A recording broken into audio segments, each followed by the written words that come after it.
Mungu na mtazamaji wetu wa Sonship Spirit TV. Hongera sana kwa kuchagua kutazama Sonship Spirit TV, TV yako na familia yako. Kipindi ni Raha, jukwaa la roho, neema na vipawa. Hapa tunafunua namna ambavyo tunaweza kutumia vipawa tulivyopewa na Mungu Baba kuweza kuhubiri injili ya ufalme wa Mungu tukiwa hapa duniani. Tuwe pamoja mpaka tamati ya kipindi, na mimi ni mtangazaji wako Aksa Brown. Kipindi ni Raha, jukwaa ni roho wa neema na vipawa. Kipawa chako, madhabahu yako. Hakuna aliyefanikiwa pasipokuwa na utamaduni, na Kendrick Brothers. Utamaduni ni maisha. Utamaduni ni mafanikio. Familia kuu zilizofanikiwa hapa duniani zimetambua siri hii ya usimamizi wa utamaduni ambao Mungu amewapatia. Roho wa neema, uwana, usimamizi, ubunifu na ukalimani yupo juu yetu kwa ajili ya kusimamia utamaduni wetu.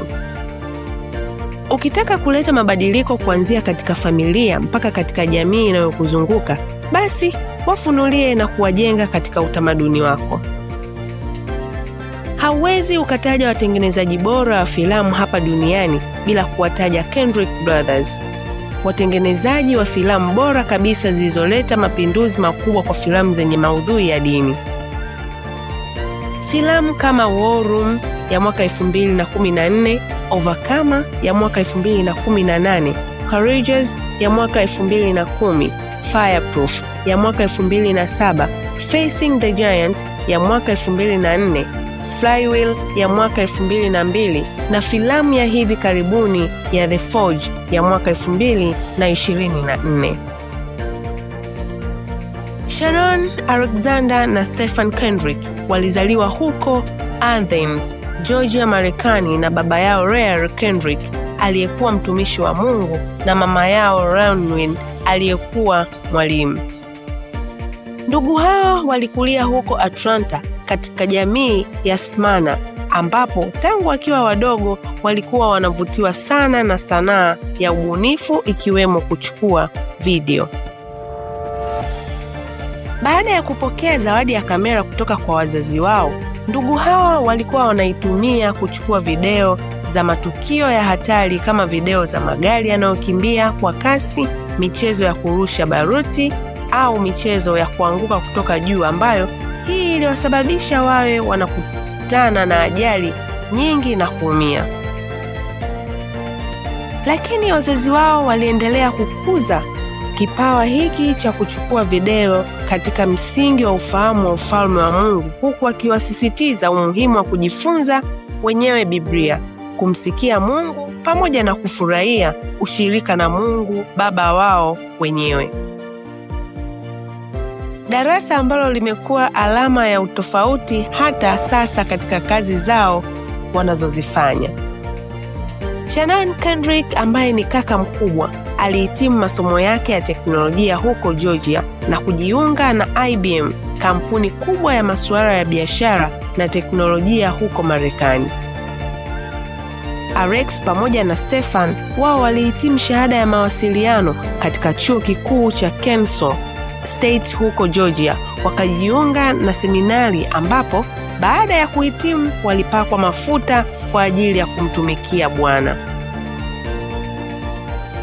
Walianza kuhudumu katika kanisa la Roswell Street Baptisti huko Marietta, Georgia, ambako mwaka 1999 pale ambapo Alex alichaguliwa kuwa mchungaji msaidizi katika kitengo cha media kanisa la Sherwood Baptist lililopo Albany, Georgia. Miaka miwili baadaye, Stefan akaungana na Alex huko Sherwood kama mchungaji msaidizi idara ya neno na maombi. Kwa pamoja wakiwa huko waliendelea kutengeneza video ili kusaidia baadhi ya mahitaji ya kanisa.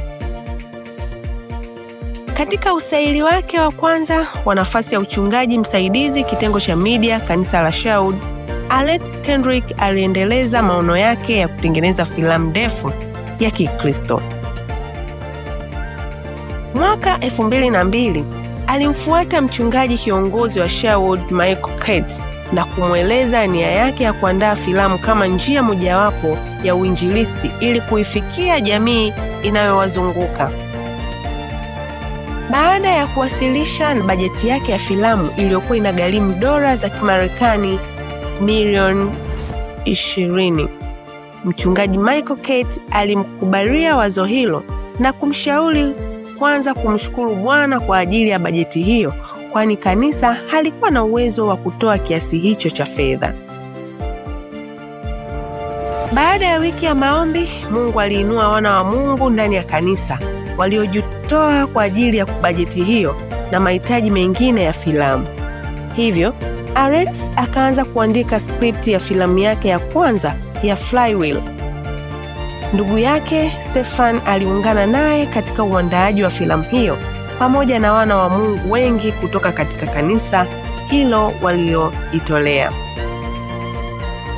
Novemba 22 mwaka 2002, filamu hii ilianza kuandaliwa na kukamilika saa 12 alfajiri ya Aprili 9 mwaka 2003, masaa machache tu baada ya muda wake wa kurushwa katika ukumbi wa sinema ya Urban Carmike.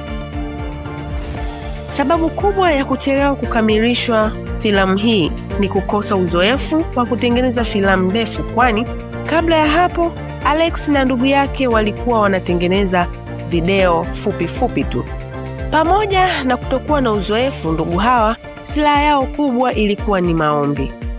Ingawa watu wengi walitegemea filamu hii kufeli, hasa ukiangalia kuanzia bajeti iliyoonekana kuwa ni ndogo, kukosa wataalamu wa kutosha na pia kutokuwa na connection na makampuni makubwa ya usambazaji wa filamu, hasa kipindi hiki ambacho kazi zao zote zilikuwa zinasimamiwa na kampuni ya filamu ya kanisa Sherwood Pictures. Lakini maombi yalifungua milango kwa waandishi wengi wa television, redio na magazeti kuwatafuta ndugu hawa kwa ajili ya kuzungumzia filamu hii. Filamu hii ilifanya vizuri mno ndani ya wiki ya kwanza tu ilipotoka, zaidi ya matarajio ya wengi. Wakati filamu hii ikiwa inaendelea kupata mafanikio kama kurushwa kwenye runinga tofauti, kuwania tuzo 7 za Film Festival, Alex na Stefan Kendrick walianza kumwomba Mungu kwa ajili ya wazo la filamu mpya. Baada ya mwezi mmoja wa maombi, Bwana aliwapatia wazo la kuandaa filamu ya Facing the Giant, filamu yenye maudhui ya mchezo maarufu huko Marekani unaojulikana kama American Football. Walirudi tena kwa Bwana kumshukuru kwa ajili ya bajeti, ambapo waliandaa dola za Kimarekani 100,000 pamoja na aina ya kamera kwa ajili ya kuchukua video nzuri. Bila kuandaa tangazo lolote la kuchangisha, Bwana aliwainua wana wa Mungu ndani ya kanisa la Sherwood waliojitoa kwa fedha zao, lakini pia Bwana aliinua wataalamu nje ya kanisa waliokuwa wakisimamia uandaaji wa filamu hii. Mei 2004, filamu hii ya Facing the Giant ilianza kuandaliwa, Alex akiwa mwandaaji na Stefan akiwa mwongozaji, na kukamilika Aprili 2005. Baada ya Alex kupeleka filamu hii kwa wasambazaji mbalimbali na wote kukataa kuinunua, waliungana na kanisa kumshukuru Bwana kwa ajili ya milango ya usambazaji. Bwana akamgusa rais wa Provident Label Group ya huko Nashville, aliyepiga simu na kuomba kununua haki ya kusambaza filamu hii. Provident walisambaza filamu hii kwa wingi na kupelekea filamu hii kufanya vizuri sana katika soko la filamu. Maelfu walimpokea Kristo kupitia filamu hii, huku wengi wakitoa ushuhuda namna filamu hii ilivyoimarisha katika imani yao. Wafanyabiashara wakubwa, wanasiasa na makocha wengi wamekuwa wakitumia mbinu ya The Death Claw, ambayo ni sehemu ya kipande cha filamu hii, kama moja ya mbinu kuwahamasisha watu wao. Pamoja na mafanikio makubwa ya filamu hizi mbili, kuanzia namna zilivyoleta mabadiliko ya maisha ya wengi mpaka mauzo yake yaliyoleta faida nyingi, Alex na Stefan Kendrick hawakuacha utamaduni wao wa kumwomba Bwana kwa mawazo mapya. Mwaka 2007 Bwana akawaelekeza waandae filamu kwa ajili ya kuwaimarisha wanandoa, ambapo wakaandaa filamu ya Fireproof. Mwaka 2008 Bwana akiwa anawafundisha ufunuo wa ubaba, Fatherhood, akawapa wazo la kuandaa filamu ya Courageous inayoeleza namna ambavyo heshima inaanzia nyumbani. Filamu hii ya Courageous ilifungua milango ya ndugu hawa pamoja na mchungaji Michael Kate kuzunguka nchi nzima kuzungumzia kuhusu umuhimu wa ubaba katika familia. Baada ya kuzunguka kwa miaka 5 wakihubiri Injili pamoja na hatimaye Aprili 2013 mchungaji Michael Kate pamoja na kanisa la Sherwood waliwatamkia baraka Alex na Stephen Kendrick kusimamia kampuni yao wenyewe ya filamu na kutoka kwenye kampuni ya filamu ya kanisa Sherwood Pictures. Hatua ya kwanza walioichukua ni kumwajiri kaka yao Shannon Kendrick kama mkurugenzi wa masoko. Na mwaka huo kampuni ya Kendrick Brothers ilizidi kuongezeka na mpaka kufikia majira ya joto mwaka 2013 wakiwa wanaandaa filamu yao ya 5. Walikuwa na timu inayohusisha wanafunzi wa vyuo 20, watu wa kujitolea kutoka makanisa 85, wataalamu wa kutosha na bajeti ya dola za Kimarekani milioni 3. Filamu hii ilihusu nguvu ya maombi iliyoigizwa na mastaa kama Priscilla Shirer, T.C. Stongrings, Karen Abercrombie, Arena Pitts na Michael J. Agosti 28, 2015 filamu ya War Room ilitoka rasmi, filamu ambayo imebadili maisha ya watu wengi haswa kwenye suala la maombi. Kendrick Brothers wameendelea kutengeneza filamu nyingine nyingi ambazo haziishii tu kuwafurahisha watazamaji wao, bali zinaacha mafundisho makubwa kwao na kuwajenga katika imani. Filamu kama Overcomer ya mwaka 2019, Show Me the Father ya mwaka 2021, Lifemark ya mwaka 2022 na filamu ya The Forge ya mwaka 2024. Kendrick Brothers hawajaishia kutumia jukwaa la filamu tu kumhubiri Kristo, bali pia wameandika vitabu mbalimbali vinavyofunua uzuri wa kumjua Mungu katika Kristo Yesu pamoja na wazo lake la familia hapa duniani. Hongereni sana Kendrick Brothers kwa kusimamia utamaduni wenu na kufanya kazi pamoja na Bwana. Mmekuwa familia ya mfano wa kuigwa na wengi. Jukwaa la Roho, Neema na Vipawa, tunajivunia nyinyi.